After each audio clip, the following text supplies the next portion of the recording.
Our task is to solve for the inverse of matrix A in order to solve for the missing variables x, y, and z.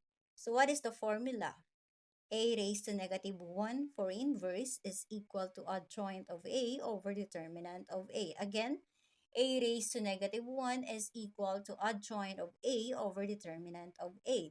So, yung determinant ay alam na po natin kung paano ito isosolve. We have previous videos for that. Si adjoint yung bago.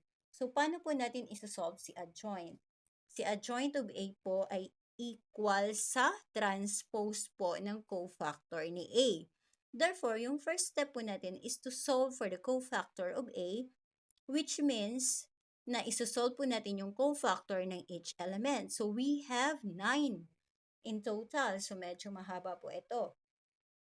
Kindly review the video in solving minors and cofactors para mas maintindihan po natin ito. Okay po? So, let's solve for A11, cofactor. Okay po, cofactor po tayo. A11, mode 6 for matrix A. So, A11, ang tatakpan po natin ay first row and first column at ang titira ay 2 by 2 square matrix. Ano po ang ating elements? Negative 2, 3, 2, and 3. Then, shift 4, 7, shift 4, 3. Det mata. Ito lang po ang ating magiging formula. Then, ibig sabihin, ito po yung minor, but we are solving for the cofactor. Therefore, negative 1 raised to I plus j, 1 plus 1, since A11, then the answer is negative 12. So, ililist down po natin ito para sa cofactor of A.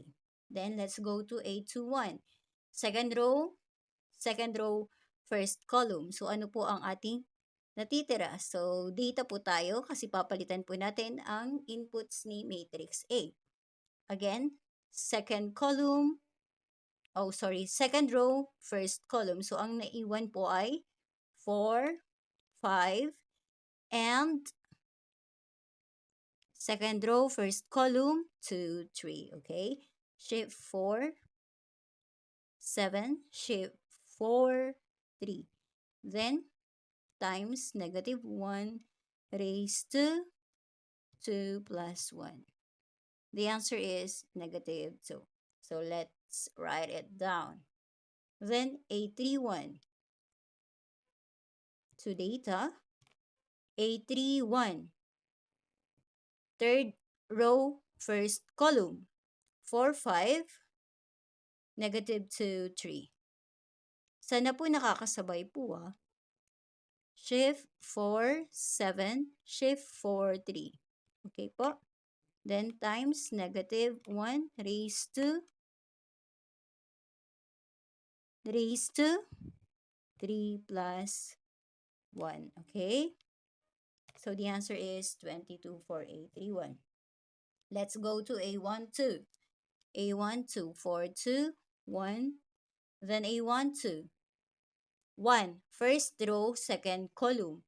First row, second column. So, ang natitira po ay 0, 3, 6, 3. Okay?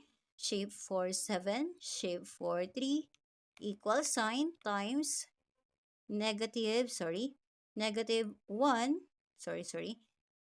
1 raised to 1 plus 2. So, the answer is 18. Let's write it down.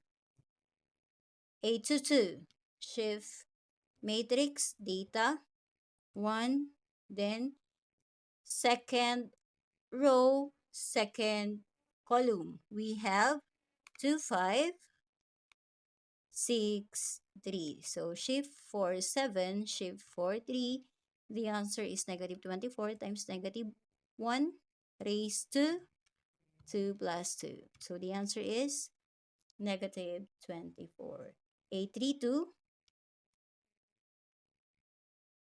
Okay? 3, 2. Third row, second column. Ang naiwan po natin ay 2, 5 and 0, 3. 0, 3. Then shift for 7, shift for 3, equal sign, times -1 raised to 3 plus 2. The answer is -6. Last 3. A1, 3. Shift for 2, 1. Then, last 3. A1, 3. First row, third column. So, remaining is 0, -2, 6, 2. Shape for 7, shape for 3. The answer is times -1. We have raised to 1 plus 3. The answer is 12. Last 2, A2, 3. Shape 4, 2, 1. A2, 3, 2, 3. Second row, third column, 2, 4. Then 6, 2. Shape 4, 7. Shape 4, 3. The answer is -20 times -1 raised to 2 plus 3. Be careful. So 20. The last one, A3, 3. Shape 4, 2, 1. 3, third row, third column, and the remaining is 2, 4, and third row, third column, 2, 4, and 0, -2. Shape 4, 7, shape 4, 3.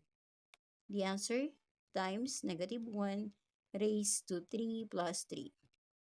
The answer is -4. So the cofactor of A, -12, 18, 12, -2, 24, 20, 22, -6, and 4.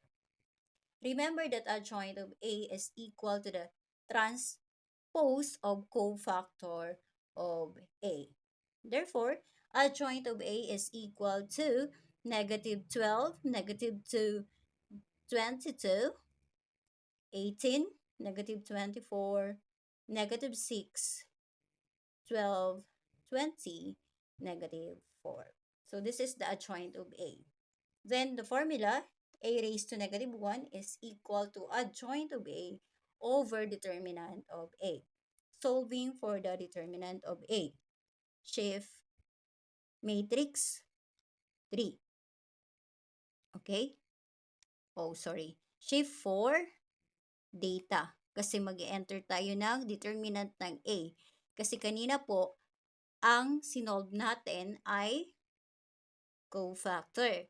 So, the determinant of A is for 3 by 3, but we have 2 by 2. So, hindi siya applicable.